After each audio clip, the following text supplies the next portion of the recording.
Hermanos, que el Señor les bendiga. En los siguientes domingos vamos a seguir con la enseñanza que hacíamos los sábados, que era el Evangelio de Juan. Pero lo vamos a ir haciendo los domingos para dejar el sábado como un tiempo de estudio de grupo, para que podamos repasar todo lo que hemos aprendido hasta ahora. Así que hoy vamos a seguir con la enseñanza que vimos el sábado pasado, que era, empezamos con el Evangelio de Juan, capítulo 2, vimos el capítulo 2 el sábado pasado, y vimos el versículo 1 a 11. Así que hoy es la segunda parte, porque la primera parte de esta enseñanza, vimos, no entramos en los detalles de lo que Jesús hizo en sí. Estuvimos hablando solamente de la presencia del Señor Jesús en una boda en Canaán de Galilea, donde Él y su madre y sus 5 discípulos que tenía en ese momento, eran los primeros discípulos que Él se había conseguido. Sus discípulos y Él fueron invitados a una boda, y como nos enseña la importancia también. Vimos que esa enseñanza de la presencia del Señor Jesús en una boda nos hace ver la importancia que es el matrimonio en los ojos de Dios. Que el matrimonio fue creado por Dios y es importante para el Señor. Así que la presencia del Señor Jesús en esta boda no nos da el libertinaje de participar en fiestas de baile mundanas donde no hay nada que honra a Dios. El matrimonio en sí honra a Dios, porque Dios es quien creó el matrimonio. El matrimonio, tal cual como dice la palabra, es un hombre por una mujer, no 2 mujeres o 2 hombres. Eso es desorden totalmente. Es contra la palabra de Dios, es una abominación según la palabra de Dios. Pero el mundo hoy en día nos pinta la familia moderna. Me acuerdo que en la escuela de mi hijo, una vez me dijo que tenían un estudio sobre la familia moderna. Y le pregunté, ¿qué es eso de la familia moderna? ¿Qué estudio es eso? Y llamé a la escuela para saber de qué va esta familia moderna. Y me explicó la profesora que tenía que ver, me mandó un escrito que tenía que ver con la familia moderna de hoy en día, del siglo XXI. Y dije, bueno, siglo XXI para vosotros. Aún nosotros somos responsables de enseñar la moralidad a nuestros hijos. Yo enseño la moralidad a mis hijos, y la escuela se encarga de enseñarle cómo leer y escribir. La parte de lo que está bien, lo que está mal, me encargo yo, porque tengo mis creencias. Y lo que querían enseñarles era que la familia era posible tener 2 padres o 2 madres, o un padre divorciado con él. No, eso no es el contexto bíblico de la familia moderna. Y os exhorto, padres, no tengáis miedo de acercaros a la escuela de vuestros hijos y decir a los profesores que no tienen derecho de enseñar a sus hijos eso, porque no tienen derecho. Usted tiene el derecho como padre de educar a sus hijos conforme a lo que usted cree. Cuando el muchacho crezca o la muchacha crezca, si quiere perderse, eso ya es su responsabilidad, pero usted hizo su parte. Así que hablamos sobre el tema del matrimonio y la importancia de mantener un matrimonio tradicional creado por Dios, y que el divorcio no formaba parte del plan original de Dios en el matrimonio. Dios nunca creó el divorcio. Es el hombre, por la dureza de su corazón, que empezaron a obligar a Moisés, los hijos de Israel, hasta que Moisés permitió que, bueno, por tanto duro que tenían en el corazón, porque se divorciaban por cualquier cosa. La mujer no sabe limpiar, le divorciaban. No sabe cocinar, fuera. No sabe cualquier cosa, le sacaban. Pero el Señor Jesús lo pone bien claro, que salvo por cometer un pecado sexual, que el hombre pudiera divorciarse con su mujer, pero no daba lugar para recasamiento, según lo que dice la palabra. ¿Qué quiere decir? Que si uno repudia a una mujer o un hombre se separa de su mujer, ambos, según la palabra, tienen que permanecer solteros hasta que la muerte de verdad les separe. Pero el divorcio no es el plan de Dios. El plan de Dios es perdonar, aguantar, porque son 2 personas imperfectas que buscan perfección de uno a otro, que nunca existirá. Así que hablamos también de la sencillez de esta boda, que fue una boda bastante sencilla, de tal manera que les faltó vino. Eso es un escándalo. Imagínense que se va a una boda y mientras que la gente está ahí sonriendo, se acabó el vino, y media boda, que aún queda como todo un día de boda. Es un escándalo. Para esa cultura era un grande escándalo que ese matrimonio pudiera llevarlo toda la vida y nunca se lo olvidarán. Y también nos exhorta a nosotros hoy en día, del siglo XXI, porque la gente a veces cogen préstamos de miles de euros para organizar una boda, y después de la fiesta y todas las demás cosas, empiezan los problemas en el hogar, se divorcian porque no saben quién va a pagar los 80%, o quién paga 20%, o quién paga 30%, y el matrimonio se rompe ahí con las deudas. Como creyentes, si queremos hacer una boda, o si queremos casarnos, tiene que ser algo sencillo. No somos personas extravagantes, no somos personas que intentan de llamar la atención. Creo que cuando me casé habían dos personas, los dos testigos, uno de mi parte y el otro de la parte de mi mujer, y gastamos 150 euros como mucho aquí en Jaime, y felices, y llevamos 16 años casados, que quiere decir que no hace falta organizar una gran fiesta para que un matrimonio sea permanente. En el matrimonio siempre habrá problemas, habrá altibajas, caídas, subidas y todo solo el Señor puede ayudarnos para que el matrimonio permanezca. También hoy nos enfocaremos no en la boda otra vez como lo vimos el sábado pasado, pero vamos a enfocarnos en la persona del Señor Jesús y el primer gran milagro que Él hizo. Por eso que tenemos el título de una mala noticia al primer gran milagro. De una mala noticia al primer gran milagro. Porque la mala noticia aquí era que el vino se había acabado. No había más vino. En una boda no hay más vino. Eso es triste, bastante, pero espantoso. Pero es lo que había ocurrido. Una mala noticia que la madre de Jesús y los demás invitados se dieron cuenta que no había más vino, pero esta mala noticia se convirtió en el primer gran milagro del Señor Jesús en público. Así que acompáñame, por favor, vamos a leer Juan capítulo 2, del versículo 1 hasta el versículo 11. Juan capítulo 2, versículo 1 hasta el versículo 11. Lo vamos a leer bastante rápido. Dice: al día siguiente, ese es el día después de que Jesús había encontrado a uno de sus discípulos que él iba de camino. Él iba de camino a Galilea, encontró, si no me equivoco, a Felipe, y Felipe llamó a su amigo Natanael, y todos los cinco, con Andrés y con Pedro, todos fueron con el Señor Jesús. Así que al día siguiente de ese evento, dice, se celebró una boda en la aldea de Canaán de Galilea. La madre de Jesús estaba presente, así que invitaron a la madre de Jesús. Y también fueron invitados a la fiesta, a la fiesta Jesús y sus discípulos. Durante la celebración se acabó el vino, entonces la madre de Jesús le dijo a Jesús, se acercó a Jesús y le dijo: ¿se quedaron sin vino? Y Jesús le contestó: apreciada mujer, ese no es nuestro problema. Respondió Jesús: todavía no ha llegado mi momento. Todavía no ha llegado mi momento. Y dice: sin embargo, su madre le dijo a los sirvientes: hagan lo que él les diga. Y sigue el versículo 6 ahora. Cerca de ahí había 6 tinajas de piedra que se usaban para el lavado ceremonial de los judíos. Cada tinaja tenía una capacidad de entre 70 y 75 y 113 litros. Jesús les dijo a los sirvientes: llena las tinajas con agua. Una vez que las tinajas estuvieran llenas, les dijo: ahora saquen un poco y llévanselo al maestro de ceremonias. Así que los sirvientes siguieron sus indicaciones. En algunas versiones tendrá instrucciones.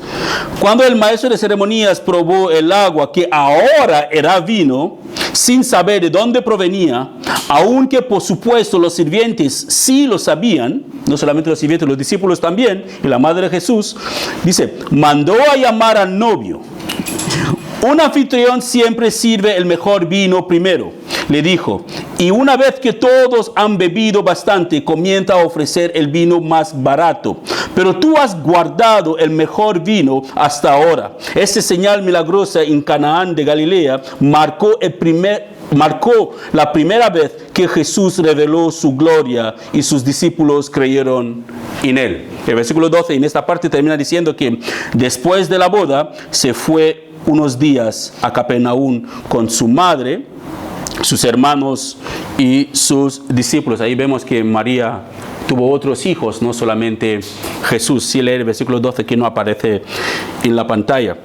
Así que María, la madre de Jesús, se encuentra a una boda que ella ha sido invitada. Ella llega a una boda, le invita a una boda, y durante la ceremonia, durante la boda que la gente está tomando, comiendo, viviendo bien, algo espantoso, sinceramente espantoso ocurrió, que se quedaron sin vino. Como lo mencioné en la última enseñanza, que era un escándalo en aquella tradición de antes y ahora mismo. Imagínense que usted se vaya a una boda y hay mucha gente ahí tomando y todo bien, y están sirviendo las bebidas y faltan como unos 200 mesas y dice, ay, se acabaron las bebidas y la comida, no hay más chicharrones, solamente hay plátano frito. ¡Qué escándalo! Uno se pero oye, yo vengo desde Barcelona porque hemos ido a una boda que era 1 hora y media de aquí en coche. Imagínate conducir 1 hora y media para ir a una boda y te dice que se acabó el chicharrón, o se acabó la bebida, o se acabó la comida, o se acabó cualquier cosa que era, digamos, el momento VIP de la boda, porque después de toda la ceremonia la gente tiene hambre, quieren comer, quieren pasarlo bien. Y viene y te dice, lo siento, de la mesa 80 de la mesa 210 lo sentimos, pero no hay más comida. Nadie olvidará esa boda. Cada día soñaremos o tendremos pesadilla con la persona que se casó y que nos invitó, y nos lamentaremos porque hicimos un largo viaje para ir a una boda así. Es lo que había ocurrido. Se quedaron sin vino. Era un escándalo para la gente en aquella época. No nos dice, no tenemos la razón por el cual se acabó la boda, se acabó el vino. Uno puede decir que, bueno, es que invitaron a María y a Jesús, pero se colaron los discípulos también, porque quizás no estaba en la lista. No tenemos ninguna información sobre eso, pero sabemos que María y Jesús fueron invitados y los discípulos de Jesús les acompañaron. Hoy en día, no sé cómo se organiza, bastante más aquí en España, está un poquito más controlado. Y mi país, cuando organiza una boda, si está en una casa, un lugar abierto, se acercan los no invitados antes de los invitados. Así que cuando los invitados ya llegan, no hay más sillas para sentarse. Es obvio que si es una boda de ese estilo, que los vecinos o la gente que ni han sido invitados llegan antes de los invitados, es obvio que se le acaba el vino cuando los invitados ya están sentados y tienen ganas de tomar algo. Así que quizás hubo más invitados que el normal en esta boda, pero también nos muestra que la capacidad adquisitiva de los novios no eran personas gastadores, no eran personas muy ricas. Seguramente que era un matrimonio que el hombre quizás había trabajado como 7 años para ahorrar dinero solo para esta boda, y llegó el día de la boda, se le acaba el vino. Quizás eran todos los ahorros que ambos habían decidido desde que se conocieron, cuando eran bebés, porque eran bodas arregladas en aquella época, cuando los padres eran bebés, era toda su fortuna. Y llegó el día de la boda, compraron todo lo que compraron, con toda la elegancia, toda la decoración, había acabado el vino.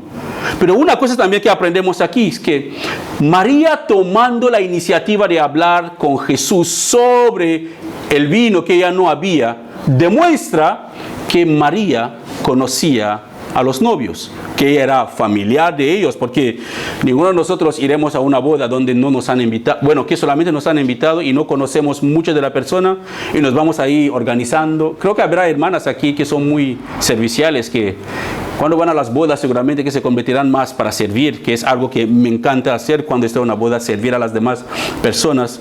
Pero esta enseñanza nos hace ver que María tenía algo que ver con la boda, o conocía al novio o conocía a la novia. Así que no sabemos si los invitados vinieron más, o si los invitados vinieron menos, o que compraron menos bebida que deberían comprar. Pero lo que sabemos es que no había suficiente vino para todos. El vino se acabó. Y María se acercó a su hijo para ver cómo pueden resolver las cosas, como una madre es normal. Pero María no se acerca a cualquier persona. Ella no vaya a hablar con el novio, que era lo más normal. Oye, aún tienes invitados ahí, no hay vino. Ella se va a hablar con su hijo, con Jesús. Se acerca al Señor Jesús y le dice, se quedaron sin vino. Esa es una enseñanza para nosotros, hermanos, comprender que sí sabemos quién es Jesús para nosotros. Antes de llevar nuestras cargas a otras personas, nuestras preocupaciones a otras personas, el primero en saber eso debería ser Jesús. Señor Jesús, ¿sabes que necesito? ¿Sabes que me pasa eso? ¿Sabes que soy así? ¿Sabes que soy así? Y después de él, habla con el novio. Oye, novio, está acabado el vino. Pero lo primero es el orden es primeramente acercarse a la persona que tiene el poder o la capacidad de solucionar o de cambiar una situación. Así que la idea de que el Señor estaba en una boda, tampoco esa idea no debemos mantenernos sobre esa idea y pensar que vale, como Él estuvo en una boda, nos da derecho de emborracharnos, de tomar de cualquier manera, porque he escuchado muchas justificaciones sobre eso, que alguien dice, bueno, yo tomo mucho porque Jesús fue a una boda. Es cierto que fue a una boda, pero no hay ningún pasaje en la Biblia que dice que Él se emborrachó. No hay ningún pasaje que dice que Él tomó alcohol hasta que se le fue la cabeza. Pero sí que tenemos pasajes bíblicos que condenan el exceso o la borrachera en la vida del ser humano, como en 1 Corintios capítulo 6 versículo 9 a 10. Hay montones, una lista de cosas que a Dios no le agrada, y una de ellas es emborracharse. Dice: ¿no saben ustedes que los que cometen injusticia, primeramente los que cometen injusticia, eso ya es un pecado, los que cometen injusticia no tendrán parte en el reino de Dios? ¿Qué es injusticia? Sabemos lo que es el que sabe hacer el bien no le hace, le he contado como pecado. El que discrimina, el que estafa, todas esas cosas son injusticia. En vez de devolverle algo a alguien, toma la decisión de quedárselo, recoges, pillas el móvil de alguien en el suelo, sabe de quién es, te lo quedas tú. Cualquier injusticia que uno comete, cualquier persona que practica la injusticia no entrará en el reino de los cielos, es lo que dice la palabra. Y sigue diciendo: no se dejen engañar, pues en el reino de Dios no tendrán parte los que se entregan a la prostitución, ni los idólatras, los que adoran las posesiones de este mundo, los que no pueden soltar, que prefieren más las cosas de este mundo que tener una relación con el Señor, que las cosas con el Señor son secundarias en su vida, pero se matarán por las cosas terrenales o temporales de este mundo. Dice: ni los que cometen adulterio, sabemos lo que es adulterio, ni los afeminados. Los afeminados en el contexto de hoy son los travestis, los hombres que se convierten en mujeres. Así que quiere decir que no, yo nací mujer, pero soy hombre. No.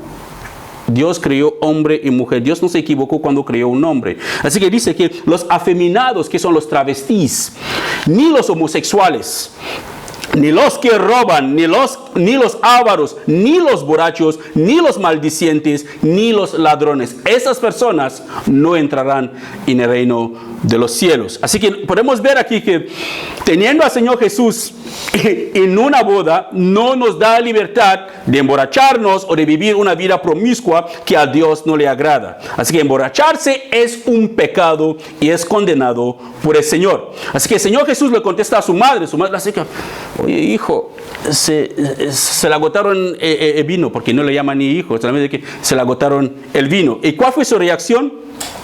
Él le contesta: apreciada mujer, no le llama mamá, no le llama querida madre, lo pone en la posición que María merece según la orden que Dios había creado. Porque aquí podemos discutir con los católicos sobre esta parte de que por qué Jesús no hay ninguna posición en la Biblia donde Él llama a María madre. Siempre le ha llamado mujer, mujer, mujer. Y no es una falta de respeto, porque llamándola apreciada mujer es también un símbolo de respeto.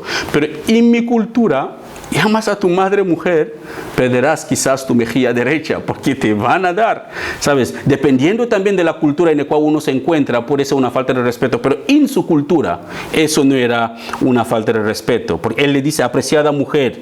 Ese no es nuestro problema, respondió Jesús. Todavía no ha llegado mi momento. Oye, es que eso no es cierto que les han acabado el vino, es cierto que tiene un problema de vino, pero aún no ha llegado mi momento.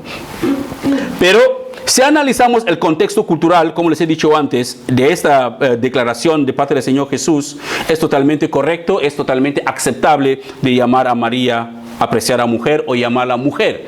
La llamó mujer también cuando estaba en la cruz, a punto de morir. Le dijo a Juan, Juan, esa es tu madre, le dijo a María, mujer, esa es tu hijo. Y se cree que Juan se llevó a María a vivir con él toda su vida hasta que no se hablaba nada más de María, pero creo que María se mudó completamente para vivir con el apóstol Juan, con quien se quedó porque Jesús le dio, digamos, esta instrucción: mujer, ese es tu hijo, hijo, ese es tu madre.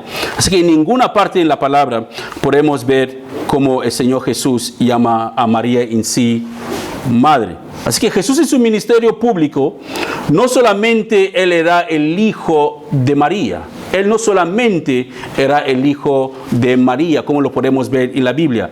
El primer título que Él tiene primeramente es el Hijo del Hombre. Es lo que vimos cuando estábamos mirando Lucas en la enseñanza del domingo pasado, que Él pregunta: si el Hijo del Hombre regresa, ¿acaso hallará fe aún en la tierra? Así que Él es el Hijo del Hombre que determina el labor que Él tenía que venir a hacer en la tierra cuando Él vino. Así que con respeto, Él contesta a María, poniendo énfasis que Él hace las cosas no como María quiere. Él lo dijo claramente, que no ha llegado aún mi tiempo, porque Él no hace las cosas movido por María, como los católicos hoy en día para interceder. ¿Qué tiene que hacer? En vez de orar a Jesús, ¿a quién ora? Ora a María y dice: oye María, habla con tu hijo a ver si él puede ayudarnos en ese asunto. Eso es totalmente antibíblico. Esa es doctrina de demonio. Escuché también durante la reunión de los hombres, que fue fabuloso, que los hombres... uno de los hermanos estaba compartiendo que conoce también a otra persona que es católica, que decía que ellos oran más a los santos para que negocian por ellos. Es lo que el diablo quiere, hermanos. El diablo quiere quitar a Jesús para que Jesús sea el enfoque de nuestra vida cristiana. Él quiere quitar a Jesús el enfoque de nuestras oraciones. ¿A quién debemos orar cuando nosotros queremos orar? Es al Señor Jesús. No a Pedro, ni a Tomás, ni a Bartolomeo, ni a Natanael, ni a ninguno, ni a María en sí, porque todos ellos necesitaban un Salvador, y ese Salvador es Jesús. Así que cuando nosotros oramos, dirigimos nuestras oraciones directamente al Señor Jesús, porque es Él el autor y el consumador de nuestra fe. Sin Él nadie tiene acceso al Padre. Así que un ejemplo de lo que podemos ver que demuestra en el ministerio del Señor Jesús que María era solamente María, no tenía ninguna función más de lo que Dios le había puesto para ser madre del Señor Jesús, y que nos asegura que el Señor Jesús no hacía nada solamente para complacer a alguien, hacía simplemente las cosas que su Padre le había otorgado o le había ordenado que Él tenía que hacer. Podemos ver eso en Juan capítulo 5, versículo 30, cuando los líderes religiosos judíos se acercaron a Él, le acusaban que Él había violado el día de reposo, sanando a una persona que era coja, y el Señor Jesús les contesta: yo no puedo hacer nada por mi propia cuenta, juzgo según Dios me indica, por lo tanto mi juicio es justo, porque llevo a cabo la voluntad del que me envió y no la mía. De la misma manera, Él no llevaba la voluntad de María. Él tenía que hacer la voluntad de su Padre que le envió. Y ojo, hermanos, tenemos esa tendencia. Hay muchas personas que prefieren aceptar lo que dicen otros pastores, que es totalmente antibíblica, o escuchan consejos de otras personas que son totalmente antibíblicas, pero prefieren aceptar consejos de seres humanos que lo que dice la Biblia. Es a Jesús a quien tenemos que oír, no a terceras personas. Es a Jesús a quien tenemos que seguir, no a una denominación, no a una congregación, no a ningún pastor famoso. Es a Jesús a quien tenemos que enfocarnos a la hora de orar o a la hora de presentar nuestras vidas ante Él. Por eso que Él dijo: apreciada mujer, Él lo pone bien claro. Él le pone: apreciada mujer, eso no es nuestro problema. Todavía no ha llegado mi momento, porque todavía no había llegado su momento. Él no tenía que hacer lo que decía su madre, pero él debería hacer lo que su padre le había mandado para que él hiciera. Así que todavía no había llegado su tiempo. No había llegado el tiempo del Señor Jesús. No había llegado el momento para Él de enseñar su gloria. No había llegado el momento para Él de hacerse conocer por todas las personas. Pero aún así, Él tuvo misericordia. Eso es la parte preciosa de Dios. Porque cuando Moisés le preguntó a Dios, Señor, enséñame tu gloria, la primera cosa que Dios declaró de su gloria es que Él es Dios misericordioso.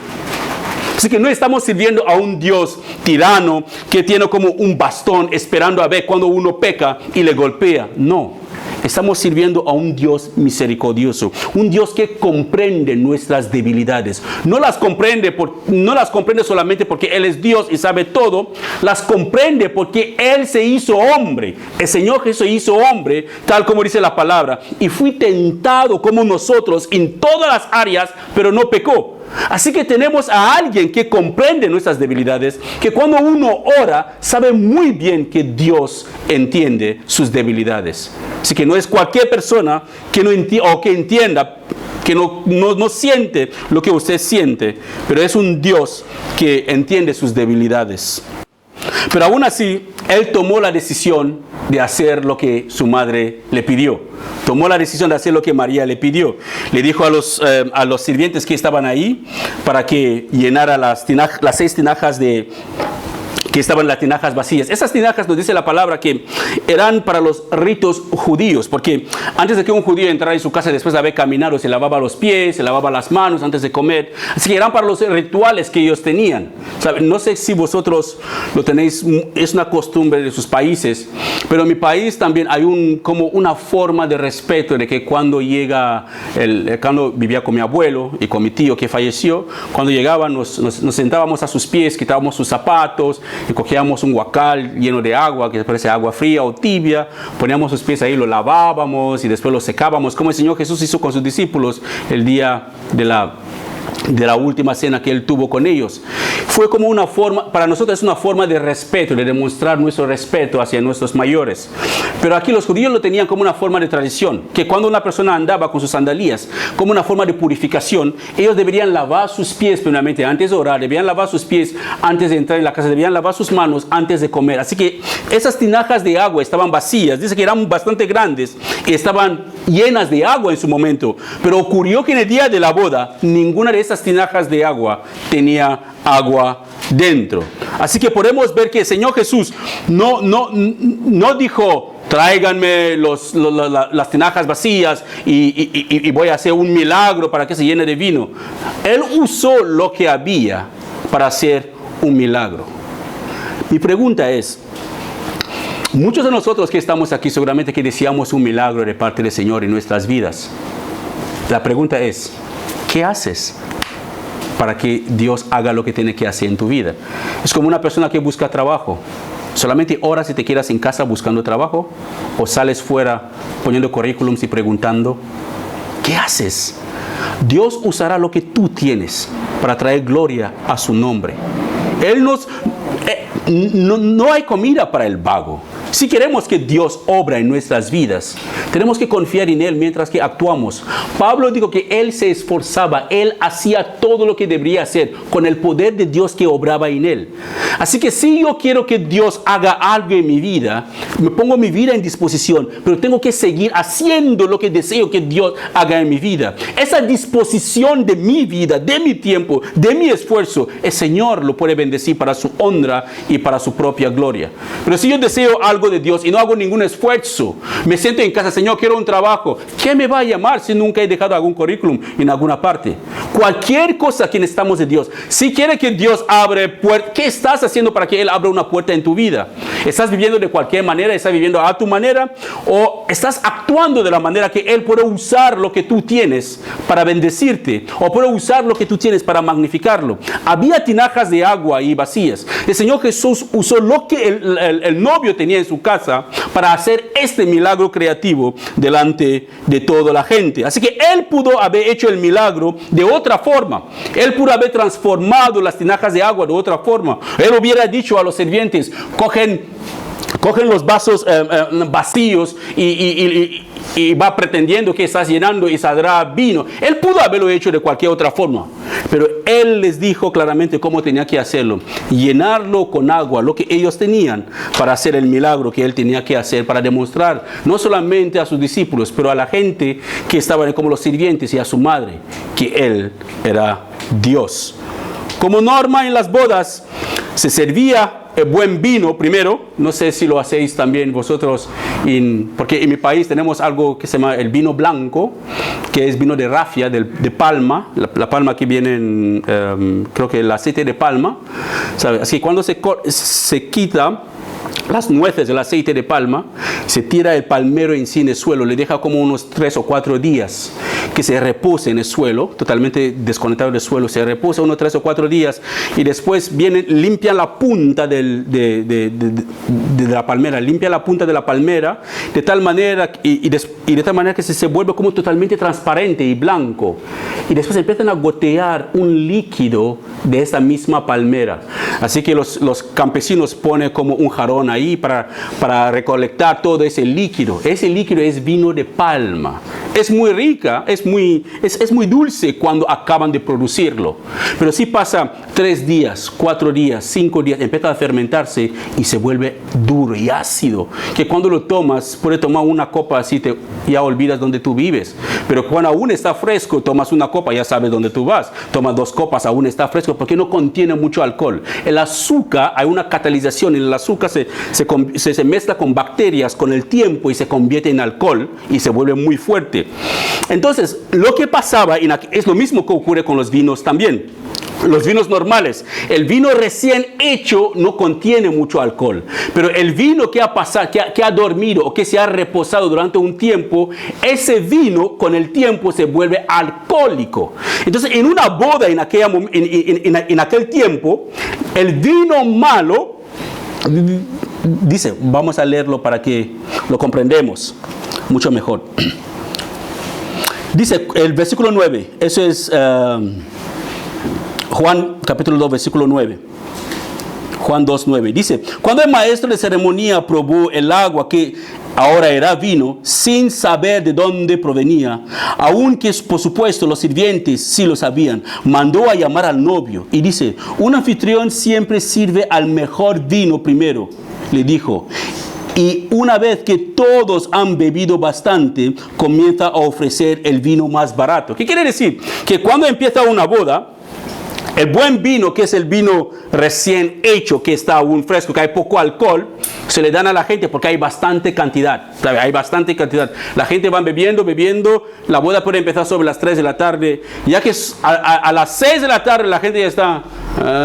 sí, ¿qué me decías? Sí, ¿qué me decía? Ya están como saliendo fuera de contexto. La gente está saliendo fuera de contexto. Entonces, ¿qué pasa? El sabor mismo, hay el doctor ahí que puede comprobarlo, que el sabor mismo de la lengua de la gente cambia. De tal manera que como tu cerebro ya está alcoholizado, la lengua sabe, cualquier cosa sabe buena para la lengua. Entonces ahí sacan el vino malo, el vino viejo. La gente ya con el vino viejo, para ellos sabe como el vino nuevo. Así que no pueden hacer una distinción entre el vino nuevo y el vino viejo. Eso era lo que ellos hacían. Pero aquí están reprochando al novio que, oye, ¿qué ha pasado aquí? Que en vez de que tú sacas el vino nuevo primero, el buen vino, primero para que la gente ya cuando están, que beban y disfrutan, tú la sacas como algo último. Vamos a verlo. Así que como norma en una boda, se sirve el buen vino primero y después el vino barato, que es el vino viejo, que está muy alcoholizado, después cuando la gente ya están borrachas. Así que eso hace que no nota la diferencia de sabor cuando ellos lo toman, como les he dicho antes. No se nota la diferencia de sabor porque ya están un poquito borrachos y ahora que viene el vino barato, ellos no lo notan. Así que el vino viejo, escucha bien, el vino viejo también aquí representa el Antiguo Testamento.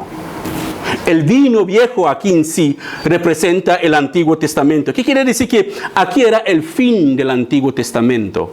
El Antiguo Testamento terminó con Juan el Bautista. Jesús estaba presentando el vino nuevo, que era el nuevo pacto de Dios con los seres humanos. Es que Él presentó, se acabó el vino antiguo, se acabó el vino viejo, se acabó el antiguo pacto. Vale, se acabó. Ahora yo os voy a ofrecer el nuevo pacto. El nuevo pacto de Dios en Cristo Jesús, hermanos, es mejor que el antiguo pacto. Pues aquí el maestro de la ceremonia, cuando probó el nuevo vino, dijo, ¡oh! De lo mismo que cuando probamos la gracia y la misericordia de Dios en Cristo Jesús, nos quedamos como, ¡oh, gracias, Señor! ¡Qué bueno es Dios! ¡Qué misericordioso es Dios! Así que la presencia de Jesús en esta boda no fue una coincidencia. Alguien puede decir que no, fue por casualidad, Jesús pasaba por ahí o le invitaron. No hay nada en el mundo, hermanos, que es por casualidad. Dios tiene todo planeado. Ese día que todos nosotros estamos aquí, repletes, Dios ya sabía que todos nosotros estaremos aquí un día. Así que no hay nada en la vida que es por casualidad. Es para que nosotros, lo que ocurrió ese día de la boda, es para que nosotros y los discípulos de Jesús que estaban ahí, podemos ver que Dios estaba empezando a hacer algo nuevo. Dios estaba presentando algo nuevo. También si vemos en Mateo capítulo 9, versículo 17, Mateo capítulo 9, 7 a 8, si no me equivoco, 7 a 8. Mateo capítulo 9, se lo voy a confirmar, de 7 a 8, hace referencia del ayuno y el pacto de Dios y usa el cuero viejo y el vino nuevo como un ejemplo también. Mateo capítulo 9, tiene que ser 17, sí. Mateo capítulo 9. Sí, Mateo capítulo 9. Después de tener que haber Mateo capítulo 9, de versículo 14 hasta el versículo 17. No lo tengo apuntado, pero Mateo capítulo 9, de versículo 14 hasta el versículo 17, hace una referencia del ayuno y el nuevo pacto de Dios. Y Jesús usa esta misma explicación para hacernos entender que no se puede poner vino nuevo en cueros viejos. ¿Qué quiere decir? Que no se puede poner el nuevo pacto en alguien que aún vive bajo la ley. Para poder recibir la gracia y la misericordia de Dios, tenemos que dejar la ley aparte y poder recibir la gracia y la misericordia de Dios. Así que solo se puede poner un vino nuevo en cueros nuevos. Si lees Mateo capítulo 9, de versículo 14 a 17, lo van a comprender mucho mejor. Así que regresando a nuestra enseñanza, el maestro de la ceremonia, los invitados y el novio, ninguno de ellos sabían dónde provenía este vino nuevo que Jesús que les había presentado. Ellos no sabían nada. Los únicos que sabían de este vino nuevo eran los sirvientes, la madre de Jesús y los discípulos de Jesús. Y nosotros que lo estamos leyendo ahora. Nadie sabía dónde este vino había salido. Pero este vino, como les he dicho antes, representaba algo nuevo que Jesús estaba trayendo. Así que eso fue el primer milagro público de Jesús, donde Él reveló su gloria. No solamente a sus discípulos le reveló su gloria también a los sirvientes y confirmó a su madre, a María, que Él era de verdad el Hijo de Dios. Y como vimos que de ahí los discípulos de Jesús, lo leemos en la parte de abajo, los discípulos de Jesús empezaron a creer en Él, empezaron a tener confianza en Él, creyendo que sí, Él era el Hijo de Dios. Ayer durante la reunión de los hombres hablamos sobre la gente que creen en Jesús sin haberle visto. Como le dice la palabra, que son dichosos, que es mejor para los que creen ahora sin haber visto a Cristo. ¿Por qué? Porque Tomás, uno de los discípulos de Jesús, cuando los demás 10 le dijeron que Jesús había aparecido, él no quiso creer. Él dijo, no.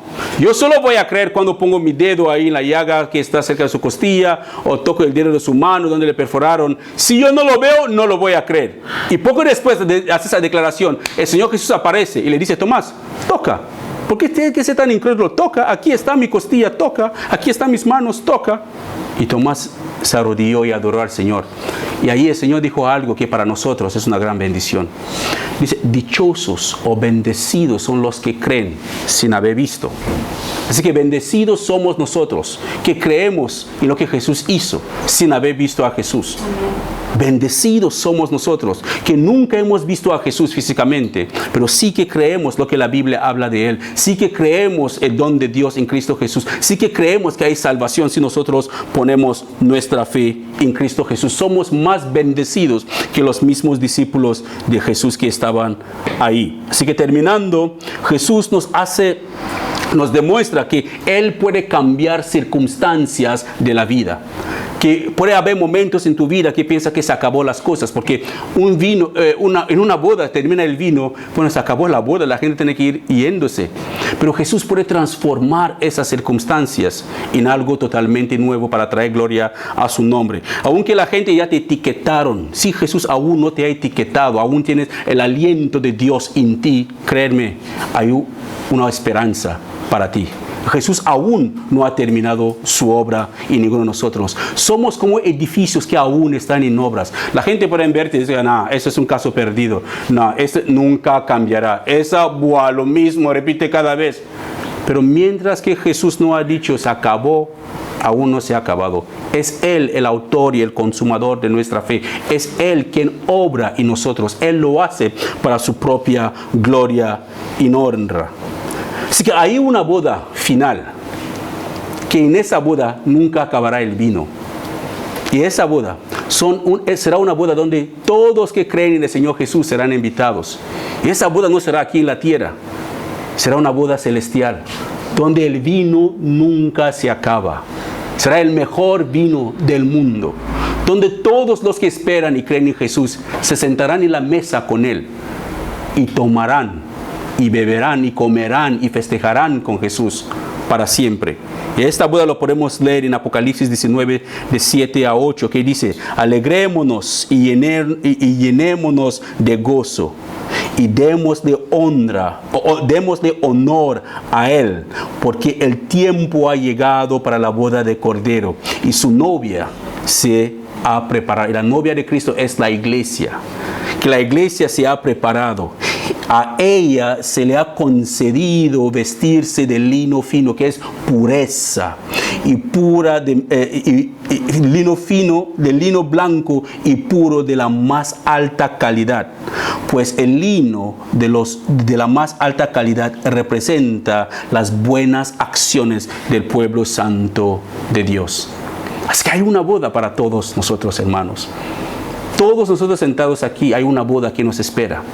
Pero la manera que vivimos nuestras vidas determinará si nosotros formaremos parte de esta boda o no formaremos parte de esta boda. Todos están invitados a esta boda. Como Jesús fue invitado con su madre y sus discípulos, cada uno de nosotros hemos sido invitados a la boda del Cordero. Y en esa boda, hermanos, nunca acabará el vino.